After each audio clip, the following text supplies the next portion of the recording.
Hello everyone, welcome back to the Putra tale. And today, I will be bringing you a horror story, titled The Elevator That Stopped on the 13th Floor. Very scary true night shift horror. But before we get into the story, make sure you hit that subscribe button, and like this video, so that I am motivated to upload horror stories every day. And this story? You ever notice how some buildings just skip the 13th floor? It's not there on the panel, so it doesn't exist, right? That's what Marcus used to think, until the night he cleaned it.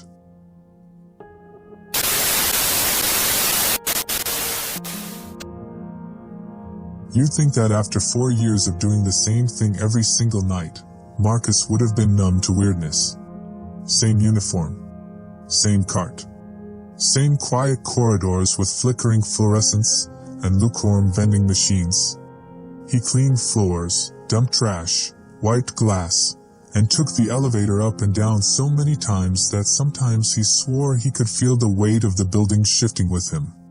But that night felt different. And he knew it before anything even happened. It was the silence that tipped him off, not just any silence, but that pressure-filled kind, like the air was holding its breath. Like the whole building was waiting for something to go wrong. He clocked in at 11:02 p.m., just like always. The front lobby was empty, lights buzzing softly above, casting that greenish hue that made the marble floors look sickly. He signed his initials on the sheet, loaded up his cart, and took the freight elevator up to floor 5 to start. Nothing unusual. Until he hit floor 10. The elevator jolted, not hard, just enough to knock his mop handle sideways. The lights flickered once, twice. Then it moved again. Marcus didn't think much of it. The elevator had done that before. This building was older than it looked, always hiding its cracks under fresh coats of corporate paint. Most of the staff had gone remote in the past year, and these days, it was just him and security downstairs, and even then, they rarely talked. By the time he finished on floor 12, the weird feeling was starting to crawl under his skin. It was cold up there, colder than it should have been. He remembered rubbing his arms, blowing into his hands, and thinking how odd it was. The AC was never this strong at night. Then he got back into the elevator and pressed the button for 17. That's when it started. The elevator didn't move at first. It just sat there, humming low and steady, like it was trying to make up its mind. Then, out of nowhere, it began to climb, fast. Too fast. Marcus felt the lurch in his gut. The panel above the doors blinked erratically. 10, 11, 12, 14. Then it paused. Then it ticked back. 13. He stared at the number. It didn't make sense. That number wasn't supposed to be there. There had never been a 13th floor button. It wasn't on the panel. He'd cleaned this elevator 100 times, he would have noticed. But the display said 13. Clear as day. The elevator dinged. The doors opened. Marcus didn't remember pressing anything. He didn't even remember touching the panel after floor 12. But there it was, a hallway he'd never seen before. And everything about it felt wrong. The light in the corridor was different.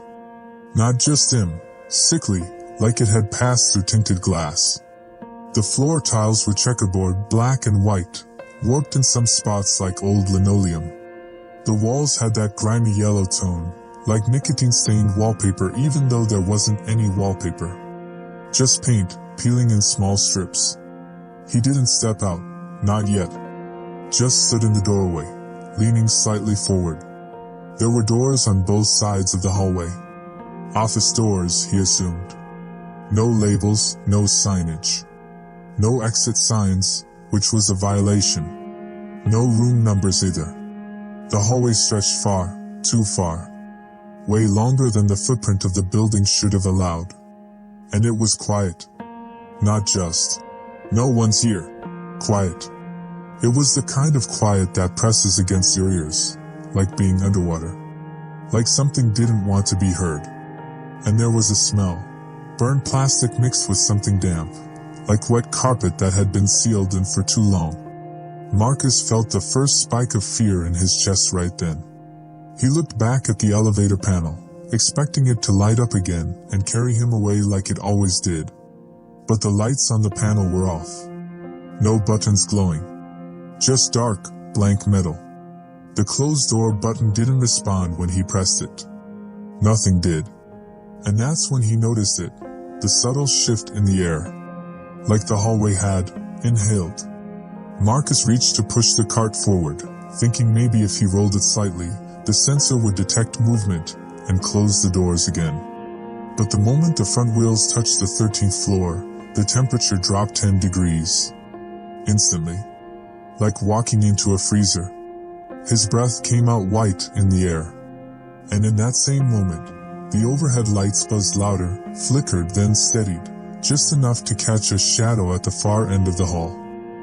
There are moments that don't feel real while they're happening. Moments that your brain refuses to accept, even as you're living through them. For Marcus, stepping out onto that floor that shouldn't have existed, was one of those moments. The hallway didn't make sense. Not just because it looked different from the rest of the building, but because it felt different. Older. Not in an antique or nostalgic kind of way, but like it belonged to another time, or another place entirely. Like it had been hidden beneath everything else, just waiting to be noticed. Or worse, waiting for someone to find it. The light overhead flickered with a slow, tired pulse, humming faintly like a failing neon sign. It cast everything in a dull, mustard glow that made the walls look jaundiced. Paint peeled at the edges, curling like dead skin. The floor beneath Marcus's boots was checkered tile, black and white squares stained with something brownish-red near the edges, like old water damage, or something else he didn't want to think about. He pushed his cart forward without really deciding to. It rolled with resistance, as if the air itself was thicker on this floor. Each squeaking wheel echoed down the corridor too long, too loud, bouncing off the walls like the building was amplifying it. There were doors. At least 20, maybe more, lined up on either side like clones of each other. Tall, dark, wooden, all shut tight. No labels. No signs. No numbers. Just blank, heavy slabs. Except the one at the very end. That one was different. That one had no handle. It just stood there, slightly larger than the rest, as if it had absorbed some of the hallway's energy into itself. Like it was breathing with the building. Watching. Waiting. Marcus didn't even realize he was holding his breath until the hairs on his neck stood up, electric and sharp. The air smelled like wet drywall and melted plastic, mixed with something older, sour, like mold inside walls. He knew he should have turned around and gotten back into the elevator. But his feet didn't listen. They moved him forward like he was sleepwalking. There was no sound except the hum of the lights and the subtle creak of the floor beneath him. No offices. No reception desks. No exit signs. And still, it felt like something was here with him. That's when he heard it. Footsteps. Not his own. They were light, like bare feet on tile, coming from somewhere behind him. Marcus stopped moving. Every part of him locked in place. He turned around slowly. Nothing. The hallway stretched behind him, empty and yellow and endless. His cart sat where he left it, wheels tilted like it had tried to roll but was caught on something invisible. Then one of the doors, just a few feet to his right, creaked open. Not all the way. Just enough to make the smallest gap. Maybe an inch. Marcus stared at it. His heartbeat slowed, not calmed, but heavy, like every beat had to be dragged from his chest. From inside the gap, an eye stared out. Just one. Wide. Bloodshot. Still. It didn't blink. Didn't move. Just stared. Marcus couldn't scream. Couldn't move. Couldn't even breathe. He wasn't looking at something human. Not exactly. The eye was wrong. Too round. Too large. like it had been stretched into place. Then the door slammed shut with a sound so sharp, so violent, it echoed straight into his skull. The lights above flickered violently, off, then on again, and for a split second, Marcus thought he saw shadows behind every door, lined up and waiting. He bolted. He didn't think, just ran. The elevator was still open. Still waiting. That in itself was terrifying. Like it knew he'd come back. Like it had been watching him the whole time. He dove inside, chest heaving, and slammed his hand on the closed door button over and over. Nothing happened. The panel was black. The lights above buzzed. The elevator hummed, not mechanically, but almost mechanically alive. Like the sound was being made by something watching him from the walls. The doors didn't close. They just stayed open. And the hallway stood in front of him, unchanged, but somehow worse. As if just being there had made it more aware of him. More curious. He stared at the door at the far end, the one with no handle. It hadn't moved. But it felt closer. Everything felt closer. The air pressed against his skin like humidity in a sealed basement. The silence outside the elevator was no longer empty. It had texture now. Wait. Something was just out of sight, just waiting for him to step out again. He didn't. He planted his feet to the elevator floor and willed the machine to work. Any button. Any floor. Nothing responded. Seconds passed like minutes. Then, without warning, the panel flickered. Once. Twice. And then, just like that, the number 17 blinked to life, and the elevator jerked upward with a lurch that nearly knocked Marcus off balance. As it climbed, the lights inside dimmed slowly, like the building didn't want to let go. The last thing he saw through the narrowing gap of the elevator doors was that same hallway. The elevator didn't move right away. It just sat there, groaning softly, as if the entire building had exhaled. Marcus stood frozen in the center of the lift, drenched in cold sweat, his heart beating somewhere between his throat and his ears. He didn't dare turn around, didn't dare check if the hallway behind the slowly closing doors had changed again, if something was standing there, watching. The doors finally sealed shut with a hiss. Then nothing. No floor numbers. No movement. Just silence. He counted breaths. Counted seconds. Maybe minutes.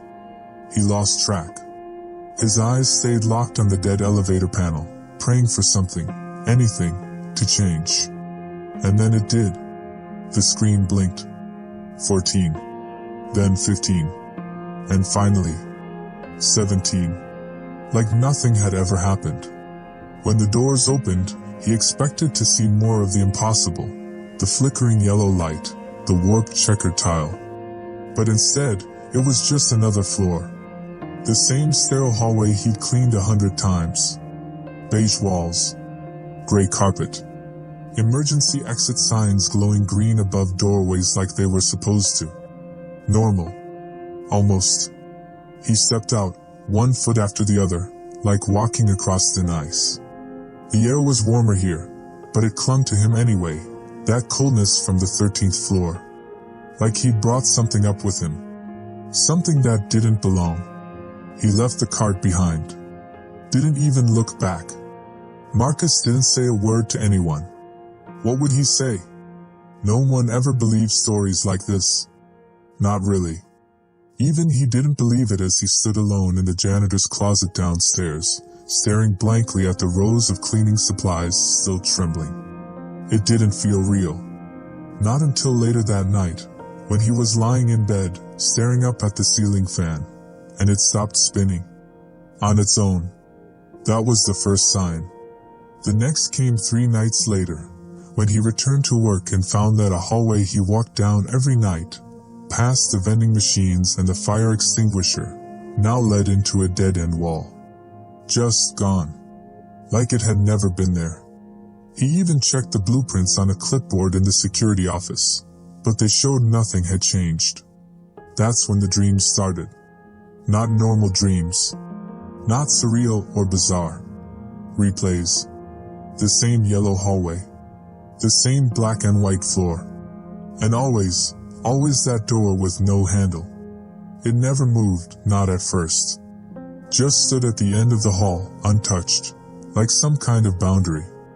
But in each dream, it got closer. Only by a step or two. Barely noticeable. Until it was. Marcus didn't talk about it. Not to friends. Not even to the guard downstairs, who'd once joked that the building was haunted. The truth was, he didn't want anyone else to go looking for it. Whatever he saw on that floor, whatever had seen him, wasn't meant to be found. And it hadn't let go. Because sometimes, only for a split second, when the elevator doors opened on random floors, he saw it. The yellow glow. The too long hallway. The checkered floor. It never lasted. A flicker, a blink. Then gone. But it was always the same angle, like the elevator was trying to go back. Or like something inside it was trying to come through. The worst part? Reflections. He'd pass mirrored glass in the lobby or glance at a dark office window, and some part of his movement, wouldn't quite match up. Like the reflection hesitated a half second too long. Like it blinked when he didn't. The building was changing. Shifting, like a maze rearranging itself in real time. He'd take a left toward the storage closet on the 8th floor, only to find it now opened into a supply room he'd never seen before, filled with old file boxes dated decades before the building was constructed. Once, he found a typewriter in there. Still warm. Still ticking. He walked out and closed the door. When he opened it again, not even 10 seconds later, it was a broom closet. He handed in his resignation the next morning. Didn't even finish the shift. He told the supervisor his back was acting up. That the late nights were taking a toll. No questions were asked. People came and went in that job all the time. But Marcus didn't quit out of fear. He quit because he didn't know how much longer he could hold it back. That feeling. That draw. Whatever existed on that floor had followed him. Not physically, maybe, but in his mind. His dreams. In the way the lights in his apartment now buzzed softly at night. In how his own front door sometimes creaked open at exactly 3:13 a.m., even when it was locked. The 13th floor wasn't just a place. It was a presence. And it had marked him. Sometimes he'd wake up in the middle of the night and be completely sure he wasn't alone. That there was something in the hallway outside his bedroom door. Something standing perfectly still. Listening. Waiting. He never checked. He didn't need to. Because in every dream since that night, the hallway is always the same. And every time he turns to run, the elevator is gone. It's just him. The black and white floor stretching out beneath his feet. The sick yellow light buzzing above. And the door at the end, closer now than ever before.